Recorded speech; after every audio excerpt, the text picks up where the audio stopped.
सहज योग में सबसे आवश्यक बात यह है कि इसमें अग्रसर होने के लिए, बढ़ने के लिए आपको ध्यान करना पड़ेगा। ध्यान बहुत जरूरी है। आप और चाहे कुछ भी न करें, लेकिन अगर आप ध्यान में स्थित रहें तो सहज योग में प्रगति हो सकती है। जैसे कि मैंने आपसे कहा था कि एक ये नया रास्ता है, नया आयाम है, डायमेंशन है, नई चीज है जिसमें आप कूद पड़े हैं। आपके अचेतन मन में उस महान सागर में आप उतर गए हैं। बात तो सही है, लेकिन इसकी गहराई में अगर उतरना है तो आपको ध्यान करना पड़ेगा। मैं बहुत से लोगों से ऐसा भी सुनती हूँ कि माता जी ध्यान के लिए हमको टाइम नहीं मिलता है। आज का जो आधुनिक मानव है, मॉडर्न मैन है, उसके पास घड़ी रहती है हर समय टाइम बचाने के लिए, लेकिन वो ये नहीं जानता है कि वो टाइम किस चीज के लिए बचा रहा है। उसने घड़ी बनाई है, वो सहज योग के लिए बनाई है, ये वो जानता नहीं। एक साहब मुझसे कहने लगे कि मुझे लंदन जाना बहुत जरूरी और इसी प्लेन से जाना और किसी तरह से मेरा टिकट बुक होना ही चाहिए और कुछ कर दीजिए आप, और वो एयर इंडिया वाले से कह दीजिए और कुछ कर दीजिए। मैंने कहा ऐसी कौन सी आफत है, आप लंदन क्यों जाना चाहते हैं? ऐसी कौन सी आफत है? क्या विशेष कार्य आप वहां करने वाले हैं? कौन सी चीज है? कहले I must go there, I have to save time, time is very important. मैंने कहा आखिर बात क्या है, ये टाइम बचा के वहां भागे भागे आप क्यों जा रहे हैं? तो कहने लगे कि वहां एक स्पेशल डिनर है, वो मुझे अटेंड करना है और उसके बाद वहां पे बॉल रूम है। टाइम आप बचा किस लिए रहे हैं? हर समय आप ये सोच लीजिए कि जो हाथ में घड़ी बंधी है ये सहज योग के लिए और ध्यान के लिए और सहज योग के ही कार्य के लिए बंधी हुई है। मैंने उसी लिए बांध ली है, नहीं तो मैं कभी भी घड़ी नहीं बांधती। जिस आदमी का पूरा ही समय सहज योग में बीतता है, उसको जरूरी नहीं कि आप घर का काम न करें, वो जरूरी नहीं कि आप दफ्तर का काम न करें, सारा ही कार्य आप करें पर ध्यान में करें। ध्यान अवस्थित होकर के कार्य हो सकता है, क्योंकि आपको ध्यान में उतार दिया है।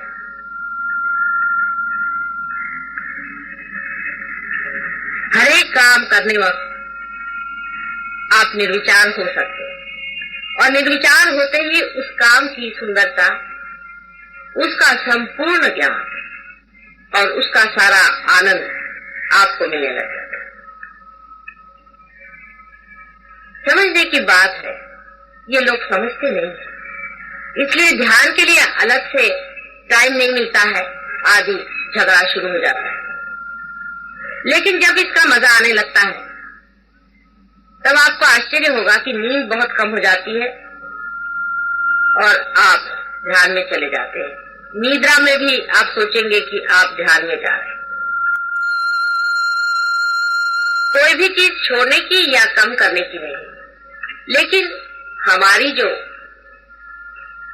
महत्वपूर्ण चीजें हैं जिसे हम महत्वपूर्ण समझते हैं, वो बिल्कुल ही महत्वपूर्ण नहीं रह जाती और जिसको हम बिल्कुल ही विशेष समझते नहीं है, वो हमारे लिए बहुत कुछ हो जाता है।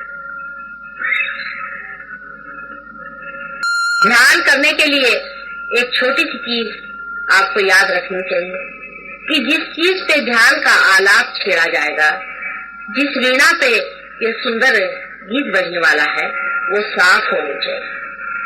आप वो वीणा नहीं है, आप वो आलाप भी नहीं है, लेकिन आप उसके सुनने वाले हैं और उसको बजाने वाले हैं। आप उसके मालिक हैं।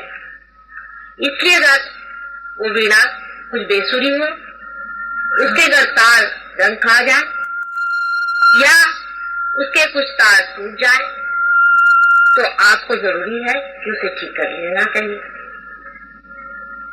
अगर वो ठीक नहीं है तो आपके जीवन में माधुर्य नहीं है, आप में वो सुंदरता नहीं आ सकती। आप में एक अजीब तरह का चिड़चिड़ापन, अजीब तरह की रुक्षता, ड्राइनेस और विचलितता दृष्टिगत होगी। एक सहयोगी को एकदम निश्चित मति से ध्यान में बैठना देखना बहुत बड़ी चीज हो जाती है मेरे लिए। और वही मैं देखती हूँ कि कुछ सहयोगी गहराई से अंदर चले जा रहे हैं और कुछ सहयोगी बहुत विचलित। यह नहीं मैं कहती कि सभी लोग उतनी दशा में पहुंच सकते हैं या नहीं, लेकिन जो कुछ भी बन पड़े वो इस जीवन में करना ही चाहिए। उपार्जन का जितना भी समय है वो इसी में बिताना चाहिए और जो कुछ भी मिल सके सब इसी में मिलना चाहिए, बाकी कुछ हो या नहीं हो। अधिकतर लोगों को मैं ये देखती हूँ इधर उधर की 50 बातें करेंगे, लेकिन ध्यान की बात, अपने मन शुद्धि की बात, अपने अंदर के आनंद को उभारने की बात कितने लोग आप लोगों में से करते हैं। इसने ये कहा, उसने वो कहा, ऐसा हो गया, ऐसा नहीं करना चाहिए था, वैसा नहीं करना चाहिए। ये क्या सहयोगी को शोध नहीं होगा? जब आपके पास निर्विचार की इतनी बड़ी संपत्ति है तो क्या उसको पूरी तरह से उभार देना चाहिए या नहीं?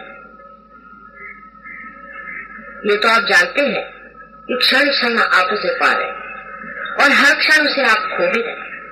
यह हर एक क्षण कितना महत्वपूर्ण है, इसे आप देखिए। कौन सी छोड़ने की बात, कौन सी पकड़ने की बात मैंने आपसे आज तक तो की नहीं होगी कोई भी ऐसी। लेकिन ये आपका भ्रम है, आपका मन आपको भ्रम में डाले दे रहा। तो क्या तुम घर गृहस्थी छोड़ दोगी? मैंने घर गृहस्थी छोड़ी, जो आपसे मैं घर गृहस्थी छोड़ने पड़ती हूँ। आप जानते हैं कि आपसे कहीं अधिक मैं मेहनत करती हूँ,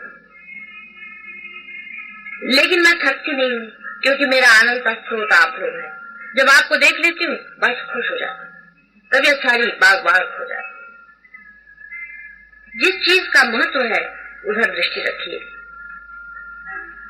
आपको पूरी तरह से, इसमें मैं ये नहीं कहती कि 24 घंटे इसमें आप यही बैठे रहिए, जहां भी बैठे हैं वहां बैठे रहिए, ये मतलब है मेरा। जहां भी जमे हैं वहां जमे रहिए, अपने स्थान पर, अपने सिंहासन पर। कुछ लोग इसीलिए प्रगति करते हैं और कुछ लोग नहीं करते। शारीरिक बीमारियां आप लोगों की बहुतों की ठीक हो गई, बहुतों के पास बीमारियां नहीं है, लेकिन अभी भी मानसिक प्रश्न है। सब बातें भूल जाइए। हर इंसान इसका पाने का अधिकारी है। आपका जन्मसिद्ध हक है क्योंकि ये सहज है, आप ही के साथ पैदा हुआ। लेकिन ध्यान करना ही होगा और वो भी समझती है, लेकिन उसको ऑर्गेनाइज करने की आप इतनी चिंता न करें, उसकी व्यवस्था करने की आप इतनी चिंता नहीं करें। वो कार्य हो रहा है, वो हो भी जाएगा। क्या हर्ज है जब 10 आदमी ज्यादा आए चाहे 10 आदमी कम। 1000 बेकार के लोग रखने से 10 ही कायदे के आदमी हो, सो ही सहयोग के लिए विशेष। आप उनमें से बनिए जो 10 अच्छे आदमी हैं, जो ऐसे लोग हैं जो सहयोग का कार्य अत्यंत प्रेम से करते हैं और उसमें मजा उठा रहे हैं, उसमें बह रहे हैं, उसमें अग्रसर हैं और एक अग्रिम श्रेणी में जाकर के खड़े हो जाए। जैसे कि हिमालय संसार में सबसे ऊंचा है, उसकी ओर सबकी दृष्टि रहती है, ऐसे ही आप ही में आप हिमालय बन सकते हैं और आप देख सकते हैं कि दुनिया आपकी ओर आंख उठाकर कहे कि बनूं तो मैं इस आदमी जैसा बनूं जो सहयोग में इतना ऊंचा उठे। यह अंदर का उठना होता है, बाहर का नहीं। और मैं सबके बारे में जानती हूँ कौन कहाँ तक पहुँच रहा है। आप ही अपनी रुकावट है और कोई आपकी रुकावट नहीं कर सकता। कोई भी दुनिया का आदमी आप पे मंत्र तंत्र आदि कोई चीज नहीं करे।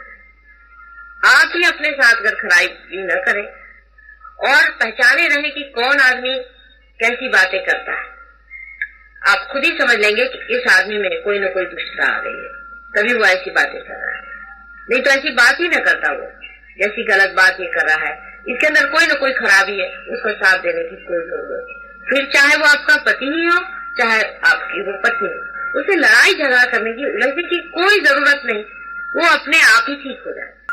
इतना ही नहीं, आप ये भी जानते हैं कि आप में अगर कोई खराबी आ जाए तो आप किस तरह से उसे हाथ चला करके भी ठीक कर सकते हैं, क्योंकि आपके हाथ के अंदर से ही वो चीजें बह रही।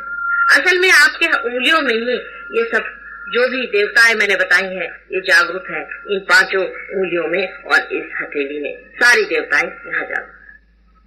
लेकिन बहुत जरूरी है कि इन जागरूक देवताओं का कहीं भी अपमान नहीं होना चाहिए। इनको बहुत ही संभाल के और जतन से रखना चाहिए। इनकी पूजा होनी चाहिए। अपने हाथ ऐसे होने चाहिए कि पूजनीय हो। लोग ये सोचे कि ये हाथ है कि गंगा की धारा, गंगा ही की धारा बह जिस वजह से गंगा पावन हुई, वही वाइब्रेशन आपके अंदर से बह। जिस चैतन्य शक्ति से सारी सृष्टि चल रही है वही आपके अंदर से बह रही है, ये आप जानते हो। फिर जिन हाथों से, जिन पांव से ये चीज बह रही है उसको अत्यंत पवित्र रखना है। मेरा मतलब धोने धवाने से नहीं। इससे जो भी आप काम करें अत्यंत सुंदरता से, सुगमता से और प्रेम से होना चाहिए। सबसे बड़ी चीज प्रेम। ध्यान में गति करना यही आपका कार्य है और कुछ भी आपका कार्य नहीं है, बाकी सब हो रहा है। और अगर आप में से कोई भी जब ये सोचने लगेगा कि मैं ये कार्य करता हूँ और वो कार्य करता है, तब आप जानते हैं कि मैं अपनी माया छोड़ती हूँ। और बहुतों ने उस पर काफी चोट खाई। तो मैं करूँ, पहले ही मैंने आपसे बता दिया है कि कभी भी नहीं सोचना है कि मैं ये काम करता हूँ या वो काम करता हूँ। हो रहा है जैसे ये जा रहा है और आ रहा है। आप सब तरह से अकर्म में हैं। जैसे कि सूर्य ये नहीं कहता कि मैं आपको प्रकाश दे, वो दे रहा है, क्योंकि वो एक कामता में परमात्मा से इतनी प्रचंड शक्ति को अपने अंदर से बहा रहा है। ऐसे ही आपके अंदर से अति सूक्ष्म शक्तियां बह रही है, क्योंकि आप एक सूक्ष्म मशीन है। आप सूर्य जैसी मशीन नहीं है, आप एक विशेष मशीन है जो बहुत ही सूक्ष्म है, जिसके अंदर से बहने वाली ये सुंदर धाराएं आपके अंदर एक अजीब तरह की अनुभूति देंगी ही, लेकिन दूसरों के भी अंदर उनके छोटे छोटे सूक्ष्म सूक्ष्म जो पहलू हैं, जो छोटे छोटे यंत्र हैं, मशीनें हैं, उनको एकदम से प्रेम पूर्वक ठीक कर दें। ये जो शक्ति है ये प्रेम की शक्ति है। इसलिए इसका वर्णन कैसे करूं मैं आपसे। इस मशीन को ठीक करना है तो आप किसी भी चीज से रगड़ मगड़ के ठीक कर दें, कोई आप स्क्रू लगा दें का इसमें ठीक हो जाएगा। लेकिन मनुष्य की मशीन जो है वो प्रेम से ठीक होती है। उसको बहुत जख्मी पाया है, बहुत जख्म है उसके अंदर में, बड़ा दुखी है मानो। उसके जख्मों को प्रेम के दवा से आपको ठीक करना है जो आपके अंदर से बह रहा है। ये वाइब्रेशन सिर्फ प्रेम है। जिस दिन आपकी प्रेम की धारा टूट जाती है, वाइब्रेशन रुक जाती है। बहुत से लोग मुझसे कहते माता जी हमको बाधा हो गई, हमारे हाथ से वाइब्रेशंस बंद हो गए। आपके अंदर से प्रेम की धारा टूट गई। प्रेम का पल्ला पकड़ा रहे, सिर्फ प्रेम का वाइब्रेशन बहते रहेंगे, क्योंकि यही प्रेम परमात्मा का जो है वो बह और वही बह रहा है। इतनी अद्भुत अनुभूति है, इतना अद्भुत समय आया हुआ। क्या ये सब व्यर्थ हो जाएगा क्योंकि आपने इसमें पूरी लगन से मेरा साथ नहीं दिया?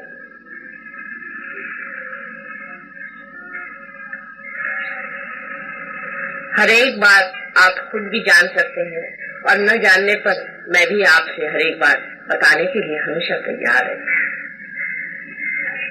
लेकिन थोड़ा सा इसमें एक आपसे सुझाव देने का कि आप इसके अधिकारी तो हैं या नहीं, इसे सोच लीजिए।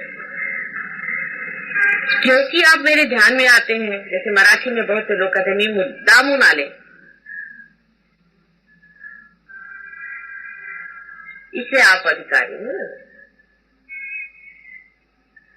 आप अधिकारी इसलिए होते हैं कि आपके अंदर वो गहराई आ गई। जैसे घाघर है, जितनी गहरी होगी उतना पानी उसमें समा जाएगा। अब वो गहरी नहीं है तो उसमें पानी डालने से क्या फायदा, हो तो सब पानी निकल जाए। अपनी गहराई आप ध्यान से बढ़ाएं, ध्यान पे स्थित होइए, ध्यान में जाइए। ध्यान में जो विचार आ रहे हैं उनकी ओर देखते ही साथ आप निर्विचार हो जाएंगे। निर्विचार होते ही उस अचेतन मन में, अचेतन सुप्त चेतन नहीं कह रहे, अचेतन मन में अपनी चेतना के सहित आप जाएंगे। आपकी चेतना, आपकी कॉन्शियसनेस खत्म नहीं होगी। वहां आप चेतना को जानेंगे। ये पहली मर्तबा इंसान के शरीर के अंदर हुआ है कि आप अपना भी शरीर जानते हैं और दूसरों का भी जानते हैं, और दूसरों के बारे में भी आप सामूहिक चेतना से जानते हैं कि इसके अंदर क्या हो रहा है। इसका महत्व अभी बहुत कम लोग जानते हैं, क्योंकि सब लोग मुझसे कहते हैं कि माता जी सबसे अगर आप रुपया ले तो सब लोग समझेंगे, क्योंकि लोग पैसों का महत्व मानते हैं। पैसा एक भूत है। पैसा लेने से अगर आप इसका महत्व समझे तो बेहतर है कि आप नहीं समझे।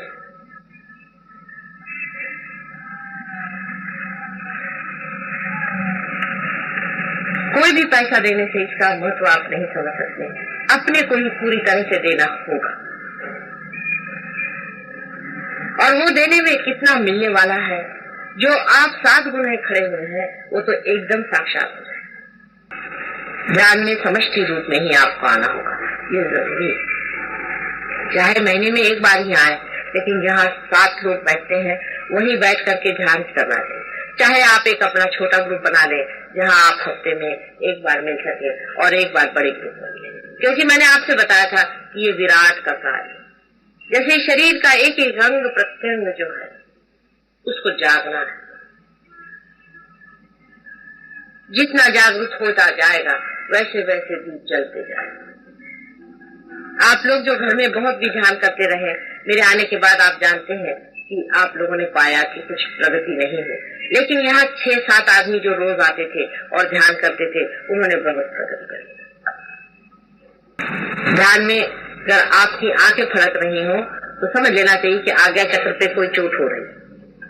उसमें बुरा मानने की कोई बात नहीं है। अपना आज्ञा चक्र अगर खराब है तो उसे ठीक कर लेना चाहिए, क्योंकि आपका आनंद कम होता है। आपका शरीर अगर हिल रहा हो ध्यान में और आप आराम से बैठ नहीं सक रहे हैं तो समझ लेना चाहिए कि आपके मूलाधार पे ही चोट हो गई। ये और भी डेंजरस सिचुएशन हो जाता है। मूलाधार पे जब चोट हो जाती है उसका भी इलाज करवा लेना चाहिए। वो भी लोग जानते हैं किस तरह से मूलाधार चक्र को ठीक करना है।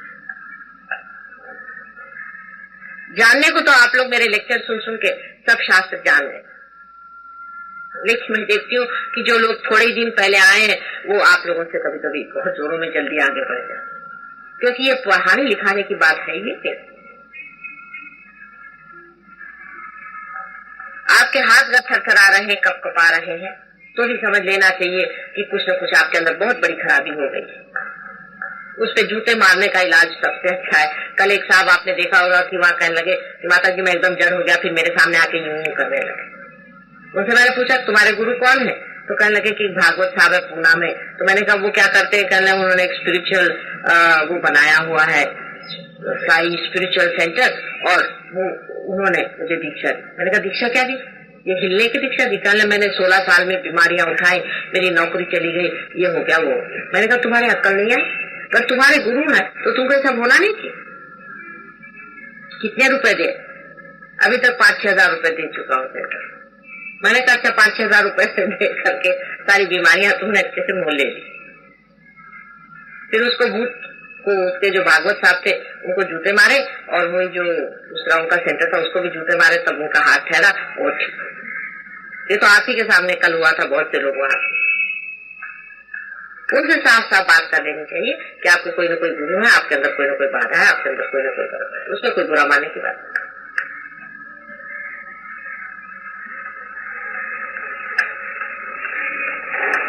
लेकिन मैं देखती हूँ कि एक को जरा सी भी बाधा पकड़ती तो दूसरा बाधे वाला बराबर उसके साथ में खड़ा हो जाता, लाइन से वहां खिंच जाते साथ में, और पता हो जाता कि सारे बाधे वाले साथ बैठे। असल में ऐसा बैठना नहीं है, सबको अलग अलग बैठना चाहिए अधिकतर। जैसे कि कोई ग्रुप बना लेते हैं, बहुत गलत बात। जैसे कि थाने वाले आए तो थाने वाले साथ बैठ गए, फलाने आए, ऐसा आप अलग अलग बैठे, बहुत जरूरी। सब इकट्ठे होकर मत बैठे। दूसरी बात यह है कि जैसे कोई बुढ़े हैं, उम्र में ज्यादा है, बुजुर्ग है, कुछ बीच के हैं, कुछ छोटे हैं, छोटे बच्चों को तो ऐसी कोई विशेष बात नहीं, लेकिन जो बीच के और ये लोग हैं ये सब अलग अलग बैठे। जो वृद्ध है वो जवान लोगों के साथ बैठे, जो जवान है वो वृद्धों के साथ है। 4-5 जवान इकट्ठे हो जाए तो भी आफत हो जाएगी, और 4-5 बुढ़े इकट्ठे हो जाए तो भी आफत हो जाएगी। आप देख लीजिए, होता है। जवानी और बुढ़ापे की जो समझ है दोनों बातें की, वो भी आप सामूहिक चेतना में बात करते हैं।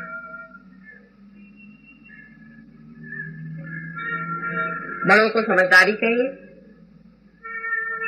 विजडम चाहिए, जरूरी है, बहुत वाइज होना चाहिए, बड़प्पन चाहिए, बड़ा दिल चाहिए, और छोटों को मान्यता चाहिए, बड़ों का मानना चाहिए, और छोटों में एक्टिविटी ज्यादा होनी चाहिए। बड़ों से बड़े आदरणीय हो तो उनका आदर होगा, पर बड़ों को आदरणीय होना चाहिए और छोटों को बड़ा का आदर करना चाहिए। अनादर तो वैसे भी एक सहयोगी का दूसरे सहयोगी से करना है, क्योंकि आप लोग सब देवता स्वरूप हैं। ये सब आप ध्यान में समझ सकते हैं। आपसी बातों से, दूसरों के बारे में आंतरिकता से अगर आप सोचें तो आप फौरन समझ लेंगे कि अरे भाई उनका तो ये आज्ञा चक्र पकड़ा है इसीलिए ऐसा होता है, अरे भाई उनका तो हृदय चक्र पकड़ा है इसीलिए ऐसा होता है, इसीलिए स्वर ठीक से नहीं निकल रहे। आपको बुरा नहीं लगेगा, दूसरे को भी बुरा नहीं लगेगा, लेकिन बुरा लगना यही बहुत बड़ी बात है। मेरी भी बात का लोग बुरा मानते हैं तो फिर औरों का क्या? मेरी कोई भी बात का बुरा नहीं मानना चाहिए। मैं आपके बिल्कुल हित के ही लिए सारा काम करती हूँ, यह आप जानते हैं। कोई भी बात की चर्चा होते वक्त ये देखना चाहिए कि हम सिर्फ यही चर्चा कर रहे हैं ना कि हमारी कुंडलिनी कहाँ है, हम कहाँ जा रहे हैं, कैसे उठ रहे हैं, बाकी सब चर्चाएं व्यर्थ। हम धर्म में कहाँ तक जागरूक हो गए हैं, हम घर के अंदर कितना पा रहे हैं, कितना आनंद परमात्मा का लूट रहे हैं, यही अनुभव आपस में बताना है और इसी को आपस में जानना है, और बाकी सब व्यर्थ है। बाकी सब चीजों में मौन ही बेहतर चीज है।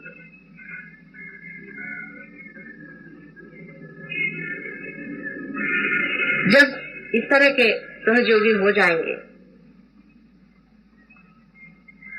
तो बड़ा अंतर हो जाएगा, बहुत बड़ा अंतर।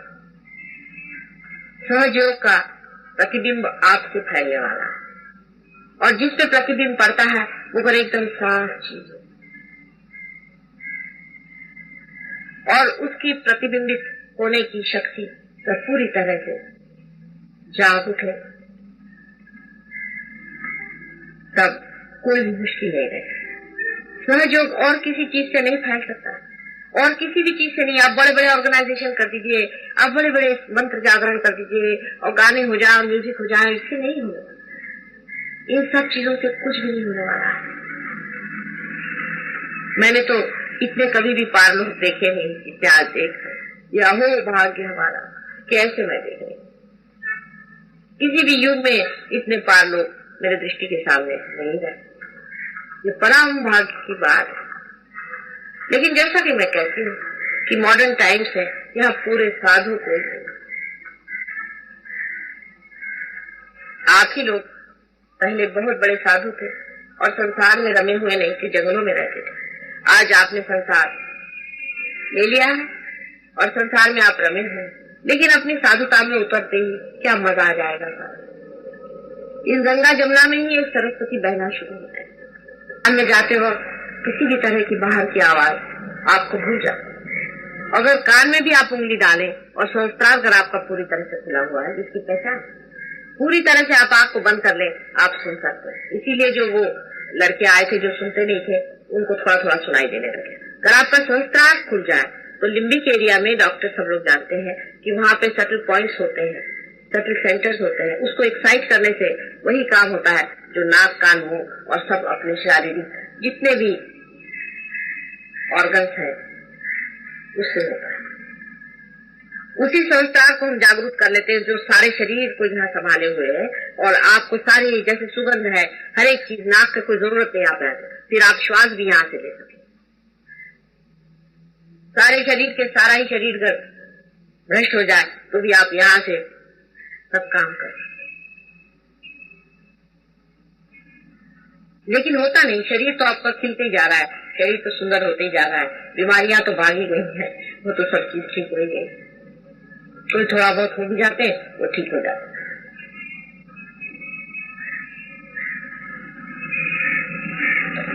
लेकिन ध्यान में बढ़ने के लिए एक गुण बहुत जरूरी है, बहुत ही जरूरी है। उसको कहते हैं इनोसेंस, भोलापन। एक छोटे बच्चे जैसा इनोसेंस है। इसीलिए आपने देखा है कि छोटे बच्चे फट से पार जाते, चालाक लोग, कनिंग लोग, अपने को जो बहुत होशियार समझते हैं, वो उसको परमात्मा कहता अच्छा तो अपनी होशियारी दिखाते हैं, वो नहीं पाते। पूर्णतया इनोसेंट होना कोशिश करनी चाहिए। किसी को दुख देना भी, किसी को तकलीफ देना भी इनोसेंस के विरोध। इतनी मरी खोपड़ियों के ऊपर बैठ करके क्या हम इनोसेंट हो सकते? किसी के हृदय में चोट लगे वो आदमी इनोसेंट नहीं। इनोसेंस का मतलब ये होता है कि फूल के जैसी खिली हुई चीज जो सिर्फ दुनिया को सुगंध देती, किसी को भी तकलीफ या दुख देना नहीं चाहिए। हाँ, कभी कभी लोग उनकी मूर्खता की वजह से किसी चीज को दुख मान लेते हैं, वो ठीक है, लेकिन अपनी तरफ से आप निश्चिंत होकर कभी भी किसी को दुख या तकलीफ नहीं।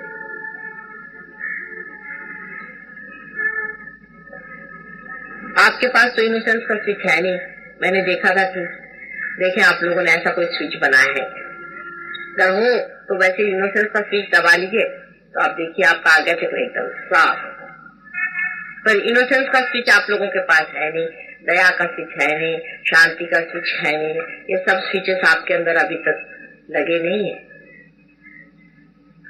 पहले आप सब अपनी देवता जगा लीजिए अंदर में जो बैठे हुए हैं, फिर उसके बाद एक एक सारे सबके स्विच भी लग जाए। पर सबसे आसान इनोसेंस का स्विच लगाना है, क्योंकि हम लोग एक बार बहुत इनोसेंट थे जब हम लोग पैदा हुए थे और जब छोटे थे। छोटे बच्चों के साथ रहने से इनोसेंस आ जाता है, उनके साथ बातें करने से बहुत इनोसेंस आता है, उनकी बातें याद करने से बहुत इनोसेंस आ जाता है।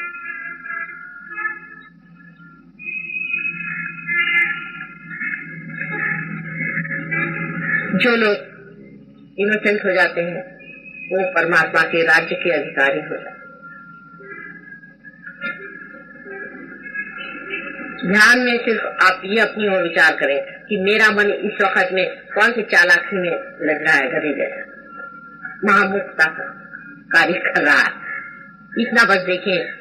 या अपने विचार निर्विचारता, यही इनोसेंस। आप लोग अब जब ध्यान में जाएंगे, बहुत देर तक ध्यान नहीं करेंगे हम लोग, लेकिन ध्यान में जाते वक्त आप सिर्फ ये देखें कि आपका कौन सा चक्र पकड़ रहा है, क्योंकि आप लोग जो पार हो चुके हैं आपको सबको अच्छे से मालूम। उंगलियों पे आपको जान पड़ेगा कौन सी उंगली थोड़ी सी जल रही है। जो भी आपकी उंगली जल रही है उस पे आप बंधन डाल लें तो वो छूट जाए। अगर आपकी उंगलियां ज्यादा जल रही हो तो आप झटक लीजिए, वो छूट जाए।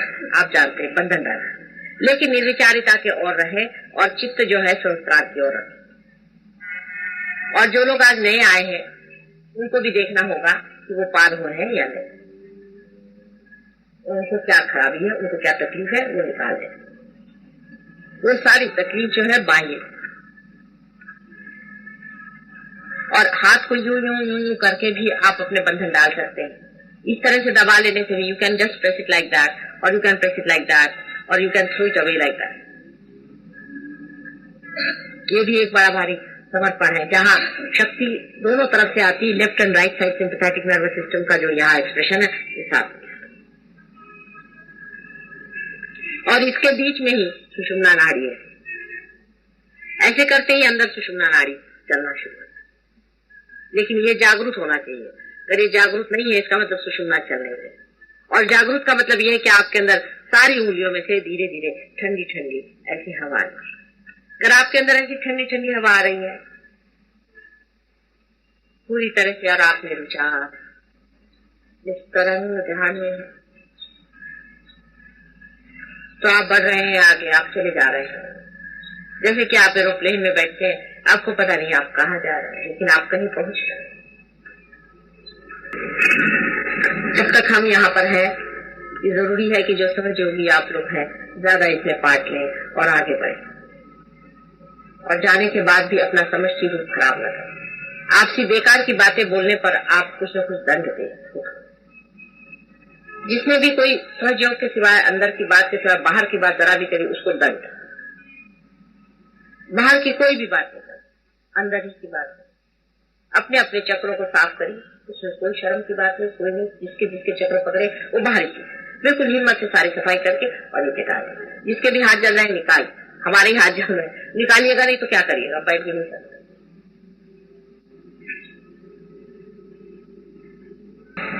और भी तरीके आप जानते हैं बहुत सारे, ध्यान में अपने को सफाई करने की।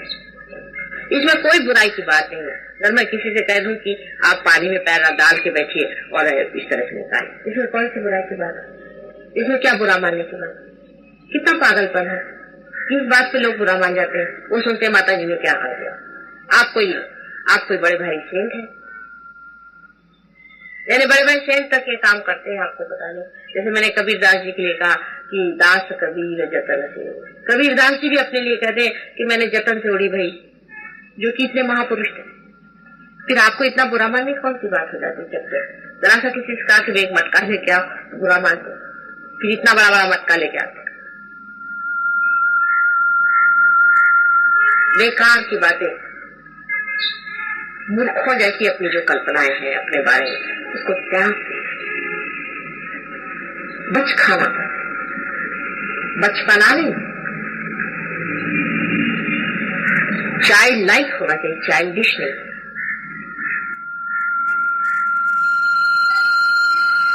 अब हम लोग ध्यान में जाएंगे। सब लोग इस तरह से बैठे, मैंने जैसे कहा है, पहले अपने को प्रेम से भर लो। आप जानते हैं मैं आपकी मां, पूरा आप इसे जाने कि मैं आपकी मां हूं, और मां होने का मतलब होता है कि संपूर्ण सिक्योरिटी है, संरक्षण है। कोई भी चीज गड़बड़ शड़बड़ नहीं होने वाली। आप मेरी ओर हाथ करें,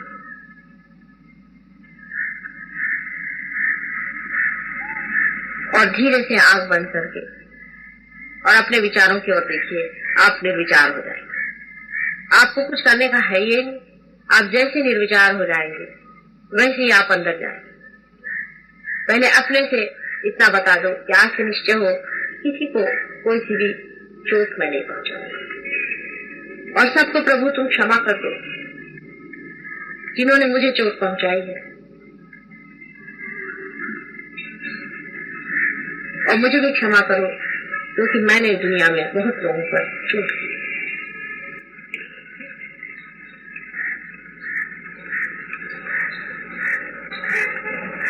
आप जो भी कहेंगे वही परमात्मा आपके साथ करेगा। आप उससे कहेंगे कि प्रभु मुझे शांति दो, तो तुम्हें शांति दो। लेकिन आप मांगते नहीं है शांति, संतोष दो तो वो तुम्हें संतोष दे, तो वो मानते नहीं। मेरे अंदर सुंदर चरित्र दो तो वो चरित्र देगा। अब प्रार्थना का अर्थ है क्योंकि आपका कनेक्शन हो गया है परमात्मा।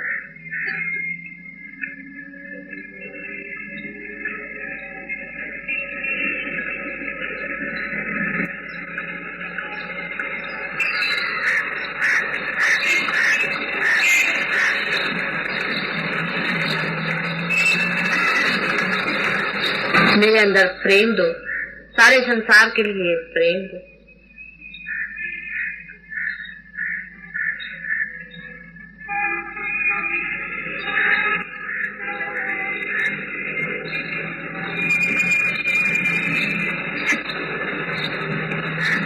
मुझे माधुर्य दो, मिठास दो, जो भी उससे मांगोगे वो तुम्हें देगा।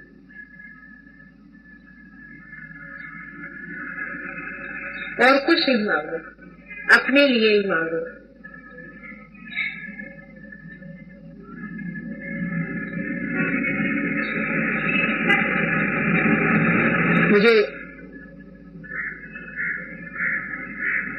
अपने चरणों में समा लो।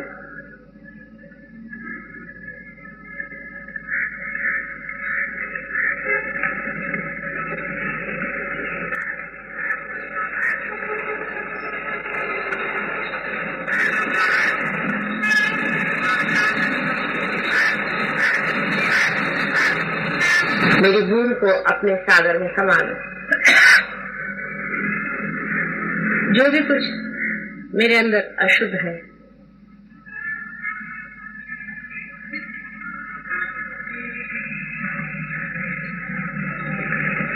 उसे निकाल।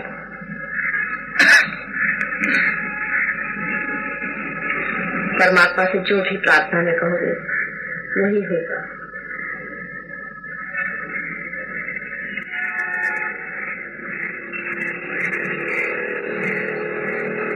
मुझे विशाल करो,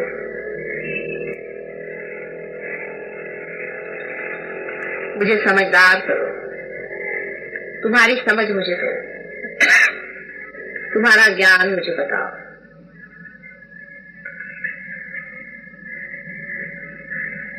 सारे संसार का कल्याण, सारे संसार का हित हो, सारे संसार में प्रेम का राज्य हो, उसके लिए मेरा दीप जलने दो, उसमें ये शरीर मिटने दो, उसमें ये मन लगने दो, उसमें ये हृदय खपने दो।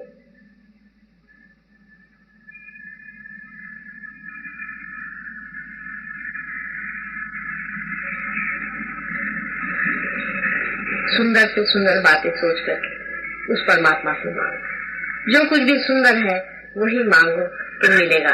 तुम असुंदर मांगते हो तो भी वो दे देता है, बेकार मांगते हो तो भी वो दे ही देता है, लेकिन जो असली है उसे मांगो तो क्या वो नहीं देगा।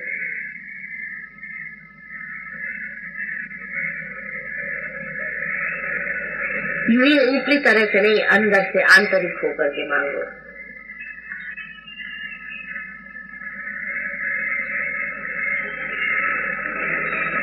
You must pray to God and ask what you want.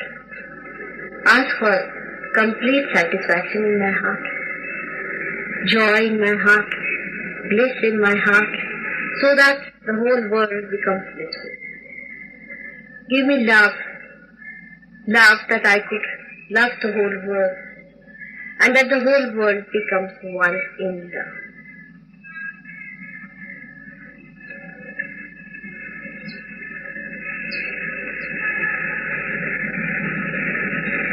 Give salvation to this.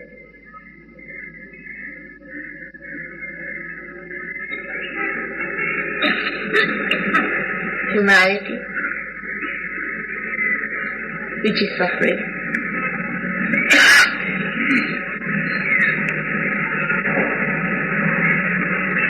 Take me to your feet.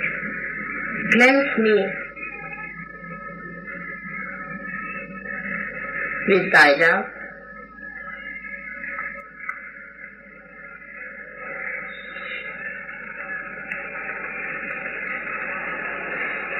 Now see if there is God or not. You can feel it within yourself. He hears you. He understands you. He is the glory of all the glory.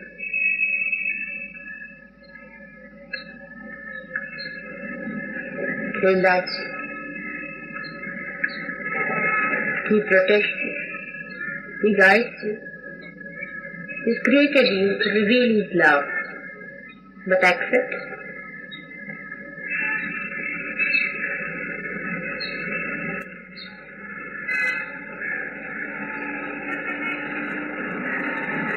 Anytime any thought is coming, you pray and you will be moving in the waves of that ocean which is unconscious mind.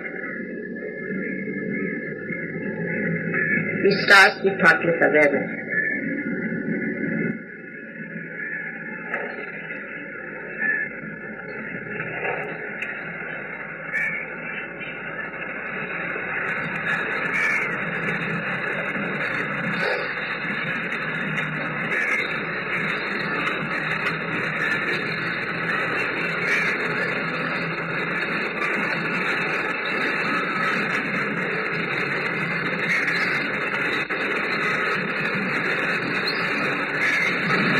If you cannot become thoughtless, you pray to it.